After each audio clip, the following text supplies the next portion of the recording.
आज आपण एका अशा विषयावर सविस्तर चर्चा करणार आहोत जो आपल्यापैकी अनेकांच्या मनात कुठेतरी खोलवर अडकून राहिलेला असतो. तो विषय आहे क्षमा.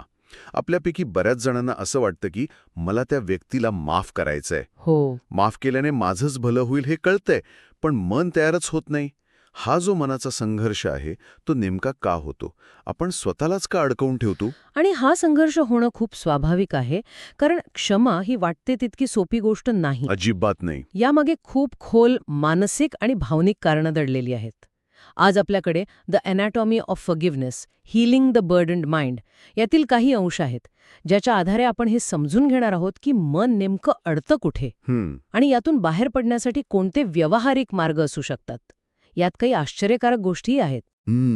म्हणजे आजच्या चर्चेचा उद्देश हा आहे की माफ का करता येत नाही, यामागील कारणांचा खोलवर जाऊन शोध घ्यायचा आणि महत्त्वाचं म्हणजे स्वतःला दोष न देता स्वतःच्या मानसिक शांततेसाठी पुढे कसं जाता येईल यावर प्रकाश टाकायचा. बरोबर. चला तर मग या गुंतागुंतीच्या पण तितक्याच महत्त्वाच्या विषयाच्या मुळाशी जाऊया. तर सुरुवात इथूनच करूया. माफ करणं इतकं कठीण का असतं? या स्त्रोतामधली एक गोष्ट मला खूपच प्रभावी वाटली, ती म्हणजे जखम ताजी असण्याचा मुद्दा. अगदी बरोबर. आपण अनेकदा माफ करायला घाई करतो, पण स्त्रोत म्हणतो की ही एक नैसर्गिक आणि महत्त्वाची पायरी आहे. अगदी बरोबर. आपण हे समजून घेतलं पाहिजे की जेव्हा आपल्याला कोणीतरी दुखावतं तेव्हा ती एक भावनिक जखम असते. जशी शारीरिक जखम भरायला वेळ लागतो तसाच भावनिक जखमेलाही लागतो. जोपर्यंत ती जखम ताजी आहे, ठसठसते आहे, तोपर्यंत मन क्षमेसाठी तयार होत नाही. होऊच शकत नाही. ही एक नैसर्गिक प्रतिक्रिया आहे. आपलं मन आपल्याला सांगत असतं की थांब, मी अजूनही दुखावलेला आहे, मला अजून वेळ हवा आहे, मला आधी स्वतःला सांभाळू दे. पण याच ठिकाणी एक मोठा गैरसमज किंवा एक भीती मनात येते, नाही का? अनेकांना वाटतं की मी जर माफ केलं तर समोरच्याची चूक बरोबर ठरेल. जणू काही आपण त्यांच्या चुकीच्या कृत्यावर शिक्कामोर्तब करत आहोत. बरोबर. त्याने जे केलं ते ठीक होतं असं म्हणण्यासारखं वाटतं. आणि ही भीती क्षमेच्या मार्गातला सगळ्यात मोठा अडथळा आहे. स्त्रोत हेच स्पष्ट करतो की माफ करणं म्हणजे समोरच्या व्यक्तीच्या कृतीला मान्यता देणं अजिबात नाही. अजिबात नाही. माफ करणं ही स्वतःला त्या वेदनेच्या ओझ्यातून आणि रागाच्या बंधनातून मुक्त करण्याची एक व्यक्तिगत प्रक्रिया आहे. त्याचा संबंध समोरच्यापेक्षा स्वतःच्या मानसिक स्वास्थ्याशी जास्त आहे. याला जर आपण मोठ्या चित्रात पाहिलं तर राग धरून ठेवल्याने आपण त्या व्यक्तीला आपल्या मनावर, आपल्या विचारांवर आणि आपल्या भावनांवर राज्य करण्याची परवानगी देत असतो. हे खरंय, पण अनेकदा हा फक्त अहंकाराचाच प्रश्न वाटतो. मी का झुकावं, चूक त्याची होती, मग मी मोठेपणा का दाखवू, हा विचार येतोच. या विचाराला स्त्रोत फक्त इगो म्हणून बघतो की त्यामागे अजून काही खोल कारण आहे?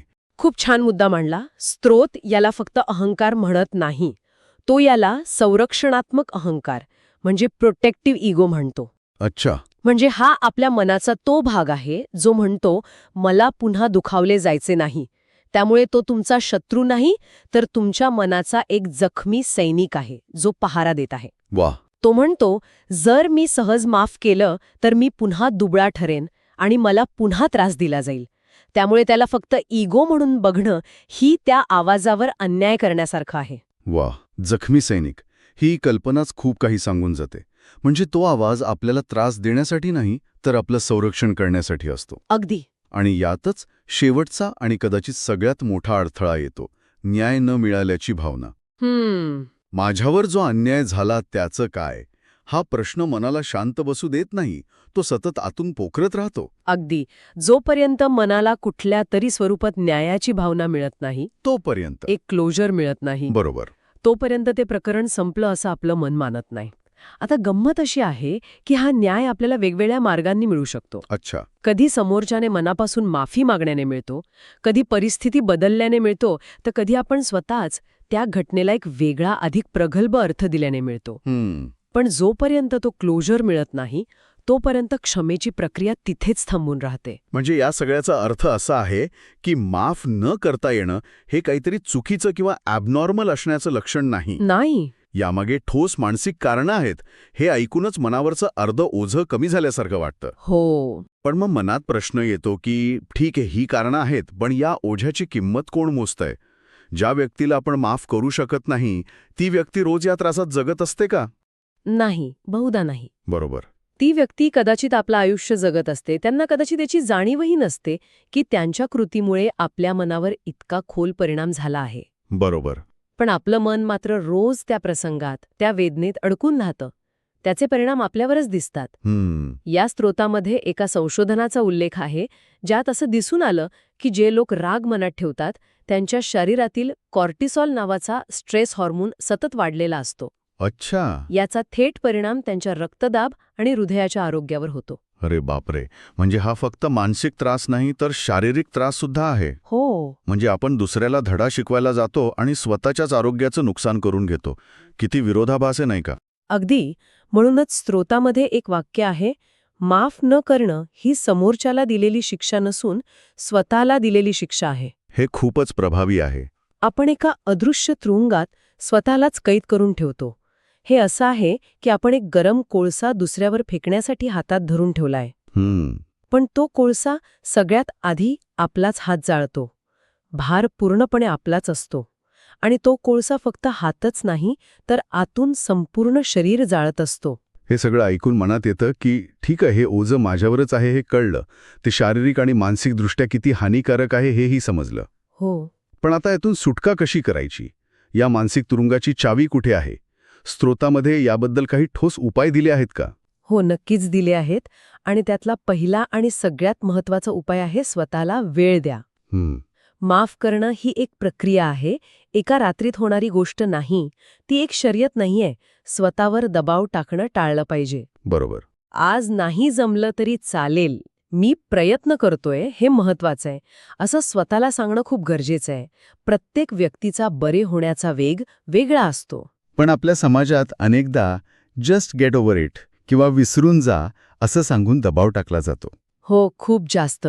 जणू काही भावनांना काही किंमतच नाही. अशा वेळी स्वतःला वेळ देणं कठीण होऊन बसतं. बरोबर. म्हणूनच दुसरा उपाय महत्वाचा ठरतो, भावना दाबून न ठेवता त्या व्यक्त करणं. व्यक्त करणं. हो, जसं की लिहून काढणं, एखाद्या विश्वासू व्यक्तीजवळ बोलणं किंवा अगदी एकांतात रडणं सुद्धा. दाबलेल्या भावना आतल्यात वाढत जातात. त्या एका प्रेशर कुकरसारख्या असतात. मन मोकळं झाल्याशिवाय ते क्षमेसारख्या मोठ्या गोष्टीसाठी तयार होऊ शकत नाही. बरोबर. भावना व्यक्त केल्याने त्या भावनांचा आपल्यावरील ताबा कमी होतो. आपण त्यांना बाहेरून पाहू शकतो आणि मग त्यावर काम करणं सोपं जातं. हे खरंय. एकदा का मन थोडं शांत झालं की मग पुढची पायरी घेता येते. यात तिसरा उपाय दिलाय जो मला वाटतो सर्वात शक्तिशाली आहे. कोणता? लक्ष समोरच्या व्यक्तीवरून हटवून स्वतःवर केंद्रित करणं. मी माफ का करतोय या प्रश्नाचं उत्तर त्याच्यासाठी किंवा नात्यासाठी नाही तर माझ्या शांततेसाठी असं असायला हवं. अगदी. यातली एक रंजक गोष्ट म्हणजे जेव्हा क्षमेचा उद्देश स्वतःचं मानसिक आरोग्य बनतं तेव्हा इतरांच्या कृतीचा आपल्यावरील ताबा आपोआप कमी होतो. अच्छा. आपण ड्रायव्हरच्या सीटवर येतो. मग माफ करणं ही एक निवड बनते, मजबुरी नाही. आपण हे आपल्यासाठी करत असतो, दुसऱ्या कोणासाठी नाही. हा दृष्टिकोन बदलणं खूप महत्वाचं आहे. पण इथेच एक व्यावहारिक अडचण येते. अनेकांना वाटतं की माफ केलं म्हणजे नात्यात सगळं पूर्वीसारखं झालं पाहिजे. हो, हा खूप मोठा गैरसमज आहे. म्हणजे जर मी माफ केलं तर मला पुन्हा त्या व्यक्तीशी तसंच वागावं लागेल, तशीच जवळीक ठेवावी लागेल. हे कसं शक्य आहे? आणि हाच तो गैरसमज आहे जो दूर करणं अत्यंत आवश्यक आहे. माफ करण्याचा अर्थ असा नाही की नात्यात सर्व काही पूर्वीसारखं झालं पाहिजे किंवा पुन्हा तेच सहन केलं पाहिजे. बरोबर. आपण एखाद्याला माफ करूनही आपल्या आयुष्यात निरोगी मर्यादा म्हणजे हेल्दी बाउंड्रीज घालू शकतो. या निरोगी मर्यादा म्हणजे नेमकं काय? हे थोडे उदाहरणांसहित सांगता येईल का? कारण हा शब्द खूप वापरला जातो, पण त्याचा नेमका अर्थ अनेकांना कळत नाही. नक्कीच. उदाहरणार्थ, तुम्ही म्हणू शकता, मी तुम्हाला माफ केलं आहे, पण आपल्यात यापुढे फक्त व्यावसायिक संबंधच राहतील, वैयक्तिक नाही. किंवा आपण कौटुंबिक कार्यक्रमात भेटू, पण मी तुमच्याशी एकट्याने वेळ घालवणार नाही. राईट. किंवा अगदी, मी तुला माफ केलं आहे, पण माझ्या मानसिक स्वास्थ्यासाठी मला तुझ्यापासून काही काळ अंतर ठेवणं गरजेचं आहे. याला म्हणतात निरोगी मर्यादा. अच्छा. यात द्वेष नाही, राग नाही, फक्त स्वतःच्या मानसिक आरोग्याची काळजी आहे. माफ करणं हे मनातून होतं, पण वागण्यात अंतर ठेवणं हा स्वतःच्या संरक्षणाचा भाग असू शकतो. हे खूप महत्वाचं आहे. म्हणजे क्षमा आणि सलोखा, रिकन्सिलिएशन या दोन वेगळ्या गोष्टी आहेत. अगदी वेगळ्या. क्षमा आपण एकट्याने करू शकतो, पण सलोख्यासाठी दोन्ही व्यक्तींची तयारी लागते. बरोबर. आणि शेवटी स्रोतामध्ये एक छोटासा मंत्र किंवा एक सकारात्मक वाक्य दिलं आहे, एक प्रॅक्टिकल टूल. हो, ते वाक्य असं आहे, मी त्या व्यक्तीला माफ करण्याचा प्रयत्न करते आहे. आज नाही जमलं तरी मी हळूहळू या ओझ्यातून मुक्त होत आहे. हे वाक्य रोज मनातल्या मनात म्हटल्याने माफ करण्याची इच्छा दृढ होते आणि मनावरचा दबाव कमी होतो. बरोबर. या वाक्याची खासियत ही आहे की ते मान्य करतं की हे कठीण आहे, पण त्याचबरोबर ते एक सकारात्मक दिशाही दाखवतं. ते स्वतःला दोष देण्यापासून थांबवतं. तर आजच्या या चर्चेतून एक गोष्ट अगदी स्पष्ट होते की माफ करणं हा कमकुवतपणा नाही, तर स्वतःच्या मानसिक जखमांवर मलम लावण्याचा हो. आणि स्वतःला शांततेची एक सुंदर भेट देण्याचा एक मार्ग आहे. हो. ही एक स्वतःसाठी उचललेली धाडसी पायरी आहे. आणि हे लक्षात ठेवणं खूप महत्वाचं आहे की जर आज तुम्हाला माफ करणं जमत नसेल तर स्वतःला दोष देऊ नका. बिलकुल नाही. याचा अर्थ तुम्ही वाईट किंवा कमकुवत नाही, तर तुम्ही फक्त दुखावलेले आहात. आणि दुखावलेल्या मनाला बरं व्हायला वेळ लागतोच. स्वतःवर दया करणं, स्वतःशी सहानुभूतीने वागणं हा बरे होण्याच्या प्रक्रियेतला पहिला आणि सगळ्यात महत्वाचा टप्पा आहे. ही चर्चा संपवताना एक विचार मनात येतो.